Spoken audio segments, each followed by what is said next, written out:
Good morning sir. Actually আজকের দিনে ভারতীয় রামসেনার পক্ষ থেকে এই যে ঘটনাটি ঘটছে, বঙ্গে প্রথমবার গেরুয়া ঝড় উঠেছে এবং বঙ্গে গেরুয়া এসছে। এর আগে বিভিন্ন জায়গায় বিভিন্ন রকমের এই ধরনের প্রোগ্রাম হচ্ছে। গেরুয়া আসার পর ভারতীয় রামসেনার পক্ষ থেকে আজকে এই যে একটি আয়োজন করা হচ্ছে, ঠিক আপনার কেমন লাগছে এবং আপনার কাছ থেকে শুনে নেব সেই মূল্যবান বক্তব্য। খুব ভালোই লাগছে যে আমাদের ধর্ম হচ্ছে ত্যাগের ধর্ম, ভোগের ধর্ম নয়। এটা হচ্ছে মুনি ঋষিদের ধর্ম, যে মুনি ঋষিরা এই যে ত্যাগ আমাদের করতে শিখিয়ে গেছে।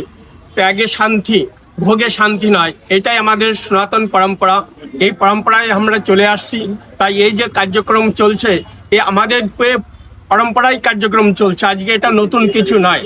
এই যে যারা দেখছেন ত্যাগের জিনিসটা আমাদের এটা শিক্ষা দিয়েছে, আমাদের সনাতনী যেটা ভাবধারা, সেই ভাবধারাতে আমরা চলছি।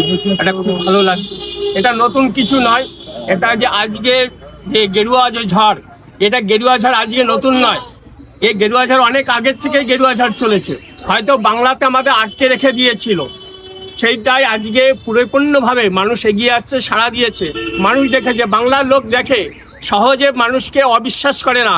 বাংলার লোক দেখেছে, 35 বছরে দেখেছে সিপিএমকে, 15 বছরে দেখেছে তৃণমূলকে। তারা দেখতে পেয়েছে যে এরা যে ভাওতাবাজি, এদের যে কথাবার্তা, এদের কথাবার্তা রাষ্ট্রবিরোধী কথাবার্তা। আর এই যে রাষ্ট্রবিরোধী কথাবার্তায় যে আজকে বাংলার লোকেরা জবাব দিয়েছে, আজকে আমরা এগিয়ে যাচ্ছি। ভারত মাতা কি জয়। অবশ্যই আপনার কাছে আরও একটি প্রশ্নে আসবো। আজকে আপনি বিশ্ব হিন্দু পরিষদের অন্যতম প্রধান মুখ এবং 5টি রাজ্যের দায়িত্বে আপনি এই মুহূর্তে রয়েছেন, কিন্তু বঙ্গতে বাঙালি সেন্টিমেন্ট, সেই জায়গায় দাঁড়িয়ে বাংলায় যে গেরুয়া ঝড়টি হয়েছে, সেইখানে অন্যান্য রাজ্য থেকে বাংলাকে কিভাবে পৃথক করবেন বা কিভাবে ভাববেন যে বাঙালিদের সেই সেন্টিমেন্টটা? বাঙালিদের সেন্টিমেন্ট আগেই ছিল। আজকে আমরা যদি বাংলার দিকে তাকিয়ে দেখি, বাংলায় যে পূজাশ্রা হয় তা অন্য কোনো স্টেটে এত পূজাশ্রা হয় না। হিন্দুত্ব ভাবনা বাঙালিদের মধ্যে কম নেই, কিন্তু বাঙালিরা দেখে, লক্ষ্য করে, পরখ করে যে এ লোক কেমন, এদের পথে কেমন বিশ্বাস রাখা যায়।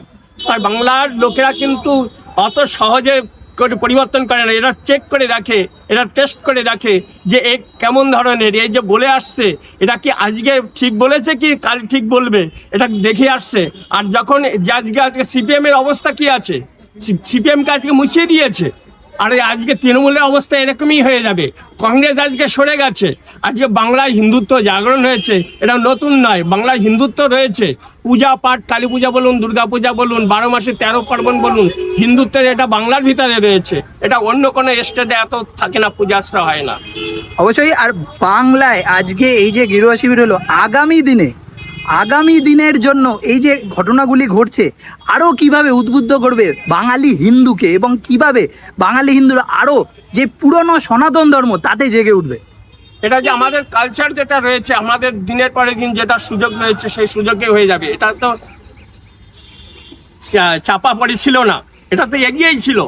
কিন্তু আজকে আমরা সুযোগ পেয়ে গেছি। আগামীতে ভারতকে হিন্দু রাষ্ট্র নির্মাণ করা আমাদের লক্ষ্য রয়েছে।